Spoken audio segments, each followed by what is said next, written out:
Chapitre 12. Rempli d'un désir de mort. Face à l'attaque de la douzaine d'hommes, Jared ricana et fit un pas en avant. En une fraction de seconde, les hommes de main poussèrent des cris d'agonie avant de s'envoler en arrière, brisant les tables et les chaises autour d'eux. À ce moment-là, un homme d'âge moyen bien habillé, qui se trouvait sur l'aile de la scène, se renfrogna profondément. Cette personne n'était autre que le patriarche de la famille Scott, Yoel Scott, qui était également le père de Layton.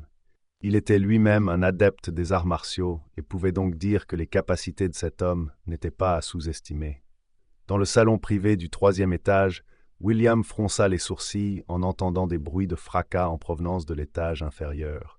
Le directeur de l'hôtel s'empressa d'arriver, le front couvert de sueur froide. « Quelqu'un sème du désordre au banquet de mariage de la famille Scott », expliqua le gérant à la hâte. Dès que William entendit cela, son visage devint rouge de fureur. « Papa, tu n'es pas très bien, alors arrête de t'énerver. Je descends voir ce qui se passe. » Après l'avoir rassuré, Joséphine quitta elle aussi le salon privé.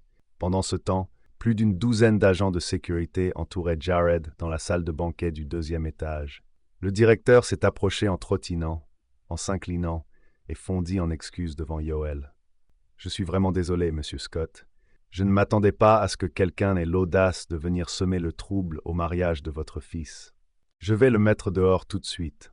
Comment avez-vous pu le laisser partir alors qu'il a fait des ravages au mariage de mon fils et qu'il a perturbé mes invités? Comment la famille Scott pourrait-elle garder la tête haute en public? Je veux qu'il meure puisqu'il a osé perturber mon mariage. » Layton abattit son poing sur Jared sans ménagement. Dans la foulée, le bras de Layton se plia vers le bas à un angle particulier, montrant clairement qu'il était cassé. Oh mon Dieu, il avait osé s'attaquer à Layton. Il doit en avoir marre de vivre.